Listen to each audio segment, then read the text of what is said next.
నమస్కారం. Big debate ప్రత్యేక చర్చ కార్యక్రమానికి స్వాగతం. 2026 దేశ బడ్జెట్కి సంబంధించినటువంటి పార్లమెంట్ సెషన్స్ నడుస్తున్నాయి. భారత రాష్ట్రపతి ప్రసంగానికి ధన్యవాదాలు తెలిపే అంశంలో లీడర్ ఆఫ్ అపోజిషన్ మాట్లాడలేదని గత 2 రోజులుగా ప్రతిపక్షాలు ఆందోళన చేస్తున్నాయి. భారత ప్రధాని కూడా రాష్ట్రపతికి ధన్యవాదాలు తెలిపే ప్రసంగాన్ని ఇవ్వాల్సి ఉన్నది. అయితే నాటకీయంగా ప్రధాని లోక్సభకు రాలేదు. లోక్సభ స్పీకర్ ఒక ప్రకటన చేశారు. ఆయన మీద దాడి జరిగే అవకాశం కాంగ్రెస్ ఎంపీల నుంచి ఉంది కాబట్టి లోక్సభకు రావద్దని చెప్పి నేనే సూచించానని చెప్పారు. నిన్న సాయంత్రం స్పీకర్కి అలాంటి సమాచారం వచ్చినట్టుగా వార్తలు. అయితే ఈరోజు భారత ప్రధాని రాజ్యసభలో కొద్దిసేపటి క్రితమే సుదీర్ఘ ప్రసంగం చేశారు. దాదాపు 95 నిమిషాలు 96 నిమిషాలు ఆయన అనేక అంశాలని ఏకరువు పెట్టారు. అయితే దేశంలో బడ్జెట్తో పాటుగా మరొక 2-3 కీలకమైన అంశాలు చర్చకు వస్తున్నాయి. ప్రతిపక్షాలు పదే వాటిని లేవనెత్తున్నాయి.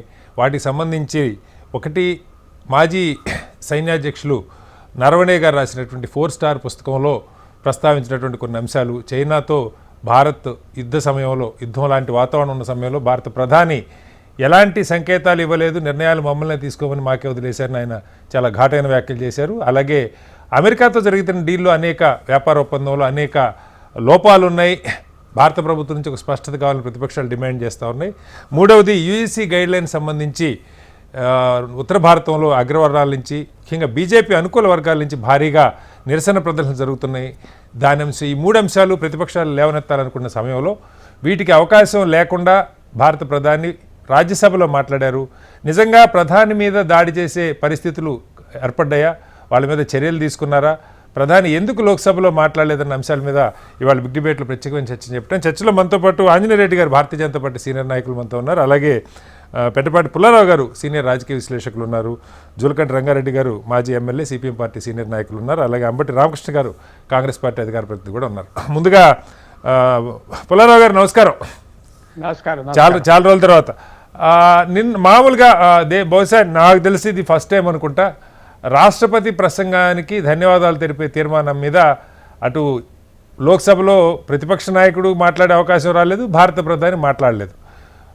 దీనికి సంబంధించి స్పీకర్ గారు ఒక ప్రకటన చేశారు ఈరోజు. నిన్న సాయంత్రం ఏదైతే మహిళా విపక్ష ఎంపీలు ప్రధాని లేని సమయంలో ఒక బ్యానర్ పట్టుకొని ప్రధాని చైర్ దాకా వెళ్ళే ప్రయత్నం చేశారు.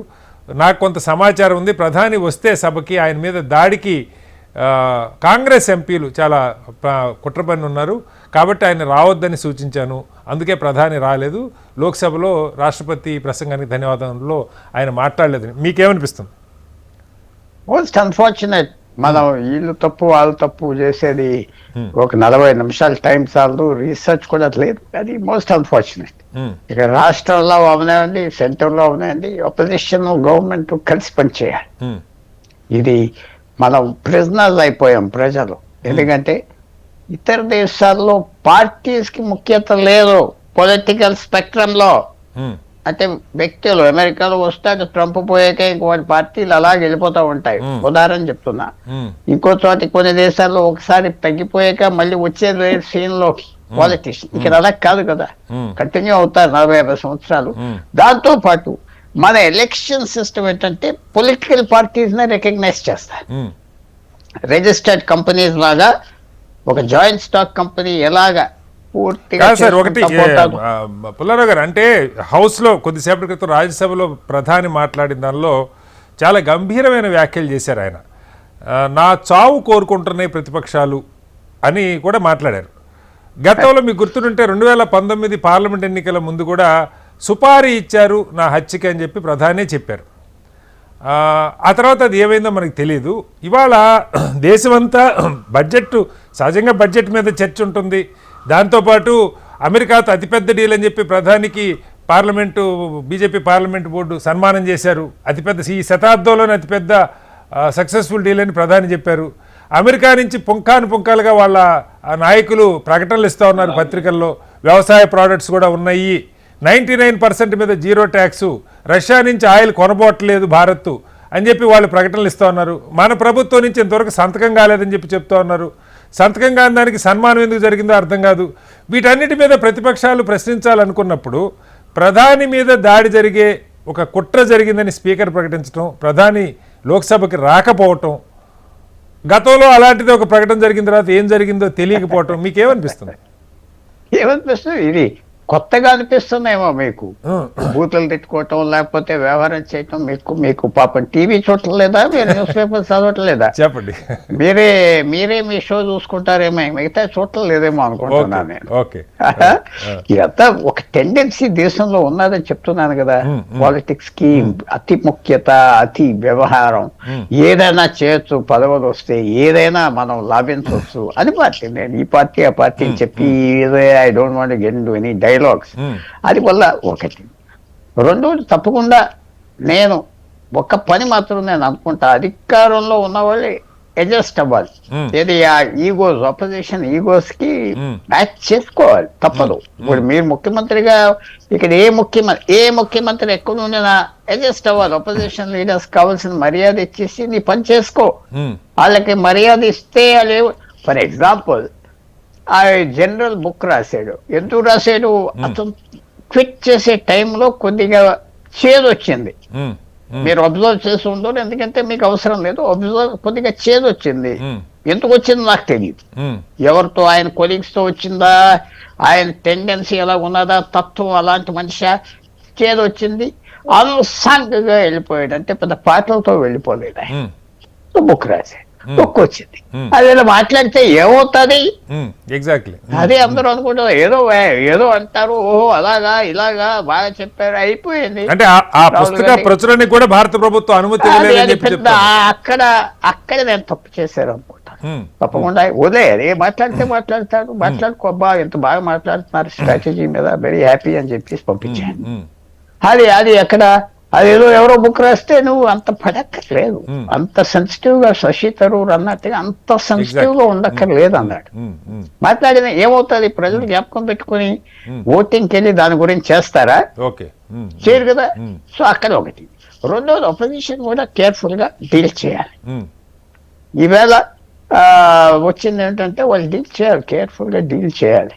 ఎందుకంటే రేపు వాళ్ళకి ఫ్యూచర్ కి మంచిది, టెండెన్సీ మంచిది కాదు అని చెప్తున్నా. అందువల్ల ఇద్దరు పక్కన కేర్ఫుల్ గా ఉండాలి. ఏ రాష్ట్రమైనా, ఏ స్టేట్ అయినా, ఇది పాలిటిక్స్ మాది, మేము ప్రధానమంత్రిగా ఉన్నాము, అపోజిషన్ లీడర్ ముఖ్యమంత్రి అనుకోవడం కరెక్ట్ కాదు. నేను చెప్పే మాట, నా కన్సర్న్ ఏంటంటే పుల్లారావు గారు, ఈ దేశం ఇప్పటికే 2 ప్రధానుల హత్యలు చూసింది, మనకు తెలుసు. అది పార్లమెంట్లో కాదు, పార్లమెంట్ బయట, పార్లమెంట్ మీద దాడి కూడా ఈ దేశం చూసింది. అయితే స్పీకర్ గారు ఎవరో బయట దేశద్రోహులు, టెర్రరిస్టులు కాదు, కాంగ్రెస్ ఎంపీలు ఆయన మీద దాడి చేయడానికి సిద్ధమయ్యారని నాకు సమాచారం ఉందని చెప్పి, వాళ్ళ మీద ఏం చర్యలు తీసుకోకుండా ఒక ఎఫ్ఐఆర్ ఫైల్ కాల, ఎవరు అలాంటి ప్రయత్నం చేశారు? అది ఎలా ఫైల్ చేస్తారు? ఎఫ్ఐఆర్ ఫైల్ ఆయనకి సమాచారం ఉందంటున్నారు కదా. సమాచారం ఉన్నదంటే ఇన్సైడర్స్ చెప్తారు, ఉన్నదా లేదో ఇన్సైడర్స్ చెప్తారు. సో అంటే ప్రధానిక అంటే కాంగ్రెస్ ఎంపీలు ఆ పని చేసే అవకాశం ఉంటే ప్రధాని లోక్సభకి రారా భవిష్యత్తులో? అది భవిష్యత్తు రారేమో, రాకపోతే నెక్స్ట్ టైం జాగ్రత్తగా ఉంటారు. ఇవన్నీ ఎలాగంటే అండి, ఒక్కసారే చేయగలరు, సెకండ్ టైం రీరన్ ఉండదు. ఒక్కసారి చేసి వెళ్ళిపోవచ్చు, రెండోసారి చేయలేదు. అదే సార్, ఒకసారి చేసే అటెంప్ట్ ఇవాళ అవ్వలేదు. అటెంప్ట్ కాదు, ఒక్కసారి ఇలాంటి వాతావరణం రావటం ఒకసారి వస్తాయి. మళ్ళీ నెక్స్ట్ టైం ఏదో కొత్తది ఆలోచించుకోవాలి, కొత్తది. ఇది కుదరదు, మళ్ళీ ఈ సేమ్ కోరియోగ్రఫీ కుదరదు, ఇంకా అయిపోయింది. ప్రధాని హౌస్ లో ప్రకటన, పుల్లారావు గారు, ప్రధాని హౌస్ లో ప్రకటన, నా చావు కాంగ్రెస్ కోరుకుంటుందని ప్రధాని మాట్లాడారు. అదర్ సైడ్ ఏం చేయపోతారు నెక్స్ట్ టైం నేను చెప్పకూడదు టీవీ మీద, ఎందుకంటే మీకు ఏమైనా ఇన్ఫర్మేషన్ ఉన్నదా, మీకు ఎవరన్నా చెప్పారు. నాకు ఊహలు వచ్చింది ఏంటంటే, ఒకసారి ఇలా చేస్తాను, గబా వచ్చేస్తాడు ఒకటి, మీ మొహం మీద మట్టి రాసి పారిపోతాం, రెండోసారి చేయలేడు కదా. ప్రకాష్ సార్, ప్రధాని మీద దాడి చేసి కాంగ్రెస్ పార్టీ అంటే వాళ్ళ ఆత్మహత్య సదృశ్యం కాదా, అలా చేయడానికి సాహసం చేస్తారా, మనం నమ్మొచ్చా? చేయలేదు, వాళ్ళు డినైల్ ఇస్తారు అనుకుంటున్నాం. కాంగ్రెస్ పార్టీ మేమేమో అలా చెప్పలేదని చేస్తారు ఇవాళ రేపు. మేము మాకు అదేం లేదు ఐడియా. వీఆర్ ప్రొటెస్టింగ్ డెమోక్రాటిక్లీ ఏదో అంటారు, రైట్ సార్, డెమోక్రాటిక్ అంటారు. బట్ ఆల్ ఇన్ ఆల్ ఇది మంచి సినారియో కంట్రీకి కాదు, కానీ కంట్రీ తట్టుకుంటుంది. ఇవన్నీ పెద్ద పట్టించుకోరేమో, అదే బాస్.